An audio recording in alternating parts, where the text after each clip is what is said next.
اگر کوئی سمجھتا ہے کہ اس کی ذات، اس کی سیاست اس ملک کی تحفظ سے، اس ریاست سے، اس کے عوام کی جان و مال اور عزت سے بڑی ہے تو وہ غلط سمجھتا ہے۔ وہ آپ کے کیڈٹ کالج وانا پہ حملہ کرتے ہیں، آپ کے بچوں کو شہید کرنے کی کوشش کرتے ہیں۔ یہ ذہنی مریض ہوتا تو یہ تو کشکول لے کے بات چیت کے لیے چل پڑتا کہ بات چیت کرتے ہیں۔ بھیجو اپنی اولاد کو اس فوج میں، ان کو تو تم نے باہر رکھا ہوا ہے، بھیجو اس فوج میں اور کھڑا کرو خوارج کے آگے، کھڑا کرو ہندوستان کے آگے جن کی تم سہولت کاری کر رہے ہو۔ پاکستان میں جھوٹ اور فریب کا یہ کاروبار مزید نہیں چلے گا، اس کی اجازت نہیں دی جا سکتی۔ اس کا باپ بھی فوج اور عوام میں درار نہیں ڈال سکتا۔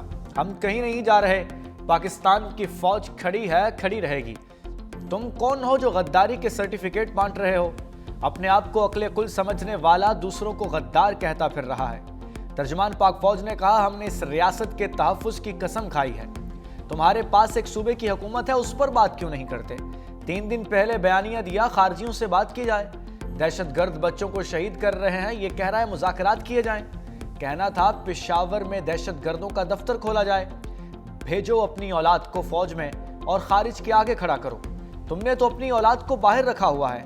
D G I S P R نے کہا، ریاست پاکستان کا موقف ہے، فتنہ الخارج سے بات نہیں ہوگی۔ اگر کوئی سمجھتا ہے کہ اس کی ذات اور سیاست ملک اور عوام کی جان و مال سے بڑی ہے تو وہ غلط سمجھتا ہے۔ اس پاکستان میں جھوٹ اور فریب کا کاروبار مزید نہیں چل سکتا۔ تب ہونک رہا ہو تو زیادہ پریشان ہونے کی ضرورت نہیں۔ D G I S P R کا وزیر اعلیٰ خیبر پختونخوا سے متعلق سوال پر جواب، خیبر پختونخوا میں گورنر راج لگانے کا فیصلہ حکومت کا ہے، فوج کا اس سے کوئی لینا دینا نہیں۔ خیبر پختونخوا پولیس قربانیاں دے رہی ہے، کیا آپ اسے مضبوط کر رہے ہیں؟ D G I S P R نے کہا، دہشت گردی ایک دن میں ختم نہیں ہوگی، اس کے لیے سیاسی مرضی کی ضرورت ہوگی۔ ہم ملک میں جنگ لڑ رہے ہیں، انٹیلیجنس بیسڈ آپریشن ہو رہے ہیں۔ ہم نے کبھی افغانستان رجیم سے بات کرنے سے انکار نہیں کیا۔ فوج نہیں، حکومت ریاست ہوتی ہے، فوج ریاست کا ایک ادارہ ہے۔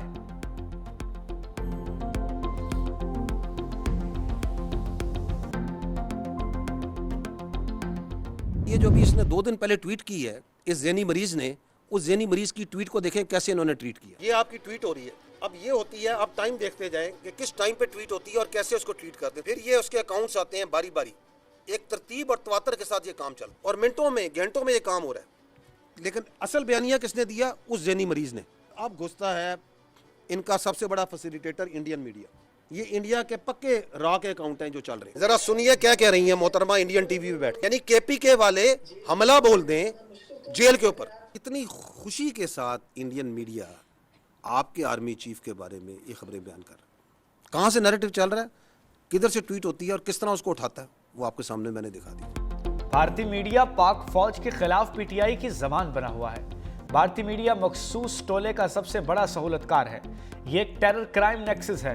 ذہنی مریض اپنے اکاؤنٹ سے پہلے بیانیہ بناتا ہے، پھر بے نامی اور را کے اکاؤنٹس اس بیانیے کو پھیلاتے ہیں۔ نورین نیازی ملک و قوم کے خلاف انٹرویو دیتی ہیں۔ سہیل افریدی کی پریس کانفرنس بھارتی میڈیا دکھاتا ہے۔ D G S P R نے کہا، یہ کون سا آئین و قانون ہے جس کے تحت آپ ایک مجرم سے ملتے ہیں؟ کسی کو پاکستان کی سالمیت اور دفاع کے خلاف اظہار رائے کی اجازت نہیں دیں گے۔ اگر اس کے دور میں بھارت حملہ کرتا تو ذہنی مریض کشکول لے کر بھارت سے بات چیت کے لیے چل پڑتا۔ بات چیت کا بخار تو ان کو پہلے سے ہے، بھیک سے کبھی سیکیورٹی نہیں ملتی، ورنہ لیبیا اور غزہ کا برا حال نہ ہوتا۔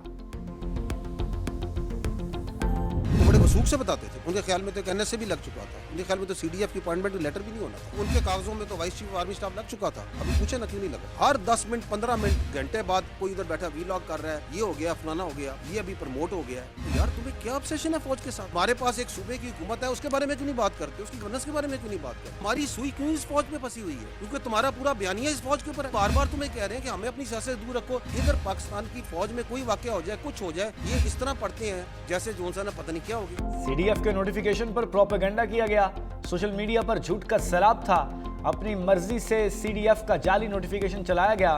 D G I S P R نے کہا، سب کو چیف آف ڈیفنس فورسز کی تعیناتی کی مبارکباد دیتا ہوں۔ چیف آف ڈیفنس فورسز کے ہیڈ کوارٹرز کا آغاز ہو گیا۔ چیف آف ڈیفنس فورسز کے ہیڈ کوارٹرز کا مقصد جنگی معاملات کے بارے میں آگاہی فراہم کرنا ہے۔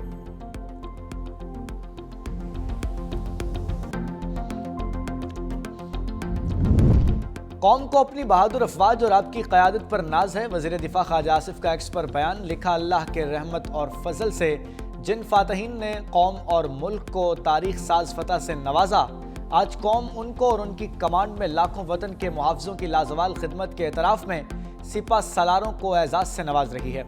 فیلڈ مارشل سعید عاصم منیر اور air chief marshal Zaheer Ahmed Babar Sidhu بھی ان کو بھی مبارک ہو۔ ان کو بھی اب قوم سے معافی مانگنی چاہیے۔ سول سائڈ یہ کہہ رہی ہے، ملٹری سائڈ یہ کہہ رہی ہے، سنسنی پھیل گئی، فلاں ہو گیا، آسمان گرنے لگا ہے۔ ناظرین یہ دیکھیں کہ اب جو ہے وہ بالکل گڑبڑ ہو چکی ہے اور دراڑ پڑ چکی ہے اور دراڑ بہت بڑھتی جا رہی ہے۔ شرم آنی چاہیے، کیونکہ ملک دشمنی کریں گے، جیلوں کے باہر لا اینڈ آرڈر کی سچویشن کریٹ کریں گے، رولز میں اجازت نہیں ہے۔ اب وہ بھی ملاقات انہوں نے بند کروا دی جس کی اجازت تھی۔ باہر بیٹھے بھگوڑوں اور ملک میں سینئر صحافیوں نے پروپیگنڈا کیا کہ لڑائی ہو گئی، دراڑ پڑ گئی، اللہ کا فضل، سب کو ناکامی ہوئی۔ وزیر اطلاعات عطا طاہر کی پارلیمنٹ ہاؤس میں میڈیا سے گفتگو، کہا جنہوں نے جھوٹے دعوے کیے ان کو قوم سے معافی مانگنی چاہیے، اڈیالہ جیل کے باہر ملک دشمنی کی اجازت نہیں دیں گے۔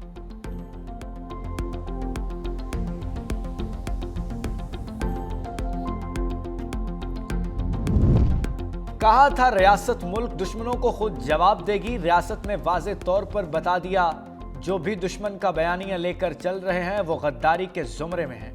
سینیٹر فیصل واڈا کا ایکس پر پیغام لکھا، جب تک میرا سیاسی باپ تھا وزیر اعظم تھا، اب بن باپ کے لوارثوں اور سڑک چھاپ کا باپ جیل میں ہے اور غداری کے زمرے میں آ گیا۔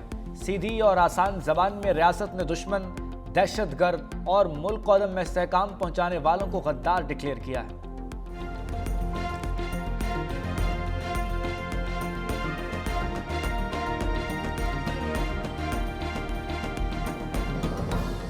اگر کوئی سمجھتا ہے کہ اس کی ذات، اس کی سیاست اس ملک کی تحفظ سے، اس ریاست سے، اس کے عوام کی جان و مال اور عزت سے بڑی ہے تو وہ غلط سمجھتا ہے۔ وہ آپ کے کیڈٹ کالج ونا پہ حملہ کرتے ہیں، آپ کے بچوں کو شہید کرنے کی کوشش کرتے ہیں۔ یہ ذہنی مریض ہوتا تو یہ تو کشکول لے کے بات چیت کے لیے چل پڑتا کہ بات چیت کرتے ہیں۔ بھیجو اپنی اولاد کو اس فوج میں، ان کو تو تم نے باہر رکھا ہوا ہے، بھیجو اس فوج میں اور کھڑا کرو خوارج کے آگے، کھڑا کرو ہندوستان کے آگے جن کی تم سہولت کاری کر رہے ہو۔ پاکستان میں جھوٹ اور فریب کا یہ کاروبار مزید نہیں چلے گا، اس کی اجازت نہیں دی جا سکتی۔ اس کا باپ بھی فوج اور عوام میں دراڑ نہیں ڈال سکتا۔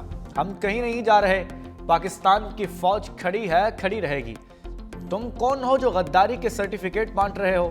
اپنے آپ کو عقل کل سمجھنے والا دوسروں کو غدار کہتا پھر رہا ہے۔